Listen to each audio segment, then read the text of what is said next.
ইন্নাল হামদুলিল্লাহ ওয়াসসালাতু ওয়াসসালামু আলা রাসূলিল্লাহ আম্মা বা'দ। একজন মুমিনকে যে 6টি মৌলিক বিষয়ের উপর ঈমান আনতে হয় তার মধ্যে অন্যতম হলো আল ঈমানু বিল ইয়াউমিল আখিরাহ, কিয়ামতের দিনের প্রতি ঈমান। একদিন সিংহায় ফুঁক দেয়া হবে, মহাপরাক্রমশালী আল্লাহ রাব্বুল আলামিনের ইচ্ছায় ধ্বংস হয়ে যাবে সুবিশাল এই বিশ্বজগৎ। সমগ্র মানব জাতি সমবেত হবে হাসরের ময়দানে। কিন্তু কিয়ামত কখন সংঘটিত হবে তা আল্লাহ রাব্বুল আলামিন ব্যতীত কেউ জানে না। তবে প্রিয় নবী সাল্লাল্লাহু আলাইহি ওয়াসাল্লাম কিয়ামতের আলামতগুলো আমাদের জানিয়ে গেছেন। আলিমগণ আলামতগুলোকে প্রথমত 2 ভাগে ভাগ করেছেন, ছোট আলামত ও বড় আলামত। এই পর্বে আমরা সহিহ হাদিসের আলোকে কিয়ামতের ছোট আলামতগুলো নিয়ে আলোচনা করব ইনশাআল্লাহ। কিছু ছোট আলামত এমন আছে যেগুলো ইতিমধ্যেই প্রকাশ পেয়ে গেছে, যেমন রাসূল সাল্লাল্লাহু আলাইহি ওয়াসাল্লামের জন্ম মৃত্যু, চাঁদ দ্বিখণ্ডিত হওয়া, বাইতুল মাকদিস বিজয়, ভণ্ড নবীদের আবির্ভাব ইত্যাদি। আবার কিছু ছোট আলামত আছে যেগুলো পূর্বে প্রকাশিত হয়ে এখনও চলমান আছে, কিংবা এগুলোর প্রকাশ আরও প্রকট হয়েছে। আমরা এখানে সহিহ হাদিসের আলোকে এরকম 10টি ছোট আলামতের কথা আলোচনা করব। 1. ফিতনার আধিক্য। রাসূল সাল্লাল্লাহু আলাইহি ওয়াসাল্লাম ইরশাদ করেন, বাদিরু বিল আমালি ফিতানান কাকিতাইল লাইলিল মুজলিম ইউসবিহুর রাজুলু মুমিনা ওয়া ইউমসি কাফিরা আও ইউমসি মুমিনা ওয়া ইউসবিহু কাফিরা ইয়াবিউ দীনাহু বিআরাদিন মিনাদ দুনিয়া। ঘুটঘুটে অন্ধকার রাতের মতো ফিতনা প্রকাশ পাওয়ার আগেই নেক আমলের দিকে ধাবিত হও। যখন সকালে মুমিন ছিল এমন ব্যক্তি বিকেলে কাফির হয়ে যাবে, কিংবা বিকেলে মুমিন ছিল এমন ব্যক্তি সকালে কাফির হয়ে যাবে। দুনিয়ার সামান্য স্বার্থে দিনকে বিক্রি করে দেবে। 2. উঁচু উঁচু ভবন নির্মাণে প্রতিযোগিতা।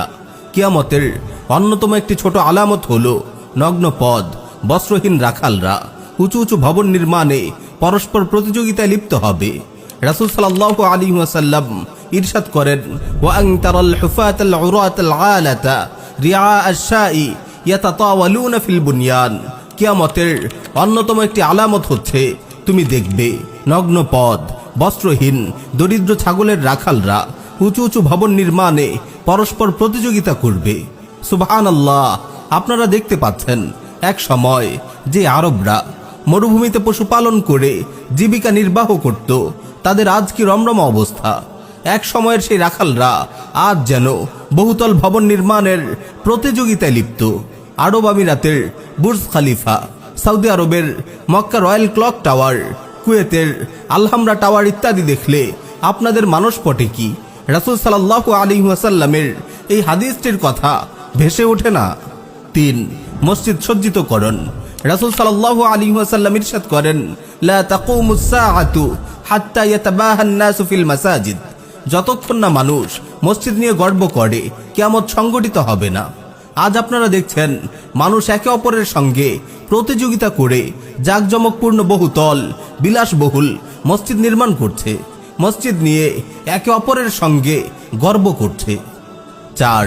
ইলম উঠে যাওয়া, অজ্ঞতা বিস্তার লাভ করা এবং খুনোখুনি বেড়ে যাওয়া। রাসূল সাল্লাল্লাহু আলাইহি ওয়াসাল্লাম ইরশাদ করেন, ইন্না বাইনা ইয়াদাইস সাআতি লাআজ্জামান ইয়ানজিলু ফিহাল জাহল ওয়া ইরফাউ ফিহাল ইলম ওয়া ইয়াকসুরু ফিহাল হারজ। কিয়ামতের পূর্বে এমন দিন আসবে যখন চারদিকে অজ্ঞতা ছড়িয়ে পড়বে, দিনে ইলম উঠিয়ে নেওয়া হবে এবং খুনোখুনি বেড়ে যাবে। ইলম উঠে যাওয়ার মানে হলো ইলম গায়েব হয়ে যাওয়া নয়। ইলম উঠে যাওয়া মানে হলো হকপন্থী মুখলিস দুনিয়া থেকে আলিমদের শূন্যতা তৈরি হওয়া। আজ আপনারা নিজ চোখেই দেখতে পাচ্ছেন, আজ দরবারি ও দুনিয়া পূজারী আলিমের অভাব নেই, কিন্তু প্রকৃত আহলে ইলম যারা নির্ভয়ে বাতিলের বিরুদ্ধে কথা বলবেন, ইসলাম বিরোধী সব তন্ত্রমন্ত্রের বিরুদ্ধে নির্দ্বিধায় হুঙ্কার দেবেন, এমন আলিমের সংখ্যা হাতে গোনা। যারা আছেন তাদের অধিকাংশই তাগুতের জিন্দানখানায় বন্দী জীবন যাপন করছেন। যারা বাইরে থেকে কথা বলছেন তারাও আশঙ্কার মধ্যে দিনাতিপাত করছেন।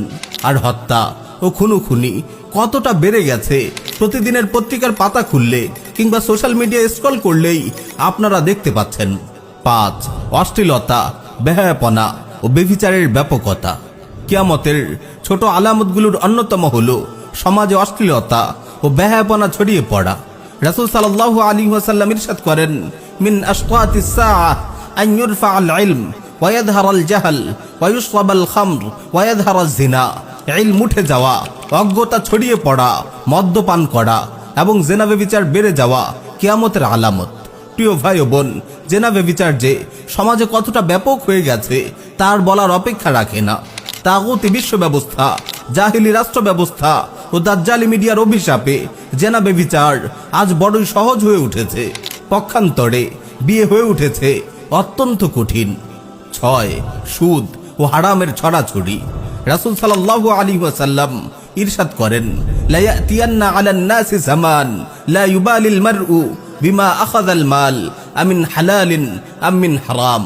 মানুষের উপর এমন যুগ অবশ্যই আসবে যখন মানুষ পরোয়া করবে না সে কিভাবে সম্পদ উপার্জন করছে, হালাল উপায়ে না হারাম উপায়ে। চলমান পুঁজিবাদী অর্থ ব্যবস্থা এবং ব্যাংকিং সিস্টেমের অভিশাপে পুরো বিশ্ব আজ সুদের জালে আষ্টে পৃষ্ঠে জড়িয়ে আছে। হারাম ঢুকে গেছে অর্থ ব্যবস্থার রগ রেশায়। 7. অযোগ্যের হাতে দায়িত্ব অর্পণ। রাসূল সাল্লাল্লাহু আলাইহি ওয়াসাল্লাম ইরশাদ করেন, ইদা উসিদাল আমরু ইলা গায়রি আহলিহি ফান্তাযিরিস সাআ। অযোগ্যদের হাতে যখন দায়িত্ব অর্পিত হবে তখন কিয়ামতের অপেক্ষা করো। 8. মুসলিমদের উপর কাফিরদের সম্মিলিত সর্বাত্মক আক্রমণ।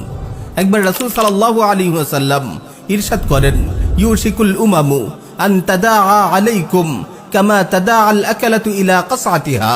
খুব দ্রুত এমন সময় আসবে যখন কাফির মুশরিকরা তোমাদের আক্রমণ করার জন্য পরস্পরকে ডাকাডাকি করে একজোট হবে, যেভাবে মানুষ খাওয়ার জন্য খাবারের পাত্রের চারপাশে জড়ো হয়। জনৈক সাহাবী জিজ্ঞেস করেন, তখন কি আমরা সংখ্যায় কম থাকার কারণে এমন হবে? রাসূল সাল্লাল্লাহু আলাইহি ওয়াসাল্লাম উত্তর দেন, বাল আনতুম ইয়াউমাইযিন কাসীর ওয়ালাকিন্নাকুম গুসাউন কাগুসাইস সাইল ওয়ালায়ানজাআন্নাল্লাহু মিন সুদুরি আদুউইকুম আল মাহাবাতা মিনকুম ওয়ালায়াকযিফান্নাল্লাহু ফি কুলুবিকুমুল ওয়াহান। বরং তোমরা তখন সংখ্যায় অনেক বেশি হবে, কিন্তু তোমরা হবে স্রোতে ভেসে যাওয়া কচুরিপানার ন্যায়। আল্লাহ তাআলা তোমাদের দুশমনদের অন্তর থেকে তোমাদের ভয় দূর করে দেবেন এবং তোমাদের হৃদয়ে ওয়াহান ঢেলে দেবেন। জনৈক সাহাবী জানতে চাইলেন, ইয়া রাসূলুল্লাহ, ওয়াহান কি? তিনি বললেন, হুব্বুদ দুনিয়া ওয়া কারাহিয়াতুল মাউত। দুনিয়ার ভালোবাসা ও মৃত্যুর প্রতি ঘৃণা। 9. গান বাজনা ও বাদ্যযন্ত্রের বিস্তার। রাসূল সাল্লাল্লাহু আলাইহি ওয়াসাল্লাম ইরশাদ করেন, লা ইয়াকুনান্না মিন উম্মতি আকওয়ামুন ইস্তাহিল্লুনাল হিররা ওয়াল হাদির ওয়াল খামরা ওয়াল মিআজিফ। আমার উম্মতের মধ্যে এমন নিকৃষ্ট লোক তৈরি হবে যারা জেনা, রেশমি কাপড়, মদ ও বাদ্যযন্ত্রকে হালাল করে নেবে। আজ গোটা বিশ্বে মিউজিক ইন্ডাস্ট্রিগুলোর রমরমা অবস্থা দেখে বোঝা যায় রাসূল সাল্লাল্লাহু আলাইহি ওয়াসাল্লামের বর্ণিত কিয়ামতের এই আলামতটি আমাদের সামনে সুস্পষ্ট। 10. মাদক ও নেশাদ্রব্যের বিস্তার। রাসূল সাল্লাল্লাহু আলাইহি ওয়াসাল্লাম ইরশাদ করেন, লা ইয়াশরাবান্না নাসুম মিন উম্মতি আল খামরা ইউসাম্মুনাহা বিগাইরি ইসমিহা। আমার উম্মতের একদল লোক মদ পান করবে এবং মদকে ভিন্ন কোনো নাম দেবে। প্রিয় ভাই ও বোন, আপনারা দেখতে পাচ্ছেন আজ চারদিকে মাদক ও নেশাদ্রব্যের ছড়াছড়ি। মানুষ মদকে নানান বাহারি নাম দিচ্ছে এবং হালাল করে নিচ্ছে। নাউযুবিল্লাহি মিন যালিক। আবার এমন কিছু ছোট আলামত আছে যেগুলো এখনো প্রকাশিত হয়নি। আমরা এখানে এরূপ মাত্র 2টি আলামতের কথা উল্লেখ করব ইনশাআল্লাহ। এছাড়াও আরো অনেক আলামত আছে। 1. জাজিরাতুল আরব ফুল ফসল ও নদী নালায় ভরে যাওয়া। রাসূল সাল্লাল্লাহু আলাইহি ওয়াসাল্লাম ইরশাদ করেন, লা তাকুমুস সাআ হাত্তা তাউদ আরদুল আরব মুরুজাম ওয়া আনহারা। ততক্ষণ পর্যন্ত কিয়ামত হবে না যতক্ষণ না আরব ভূমিতে চারণভূমি সৃষ্টি না হয় এবং নদীনালা প্রবাহিত না হয়। 2. ইরাকের ফুরাত নদীতে স্বর্ণভাণ্ডার প্রকাশ পাওয়া। রাসূল সাল্লাল্লাহু আলাইহি ওয়াসাল্লাম ইরশাদ করেন, লা তাকুমুস সাআ হাত্তা ইয়াহসিরাল ফুরাত আন জাবালিন মিন যাহাব ইয়াকতাতিলুন নাসু আলাইহি। ততক্ষণ পর্যন্ত কিয়ামত সংগঠিত হবে না যতক্ষণ না ফুরাত নদীতে স্বর্ণভাণ্ডার প্রকাশ পায় এবং লোকজন এটি নিয়ে যুদ্ধে লিপ্ত হয়। এই আলামতটিও এখনো প্রকাশিত হয়নি। প্রিয় ভাই ও বোন, সহিহ হাদিসের আলোকে কিয়ামতের ছোট আলামতগুলো শুনে আপনারা কি বুঝতে পারলেন? একটু চিন্তা করলেই আপনারা বুঝতে পারবেন কিয়ামতের এই আলামতগুলো রাসূলুল্লাহ সাল্লাল্লাহু আলাইহি ওয়াসাল্লামের সুস্পষ্ট মুজিজা, তার রিসালাতের সত্যতার জ্বলন্ত প্রমাণ 1400 বছর আগে তার বলে যাওয়া কথাগুলো আজ আমরা হুবহু সত্য হতে দেখছি। সুবহানাল্লাহ। পরিশেষে দোয়া করি আল্লাহ রাব্বুল আলামিন আমাদেরকে সকল ফিতনা থেকে হেফাজত করুন। আমিন ইয়া রাব্বাল আলামিন।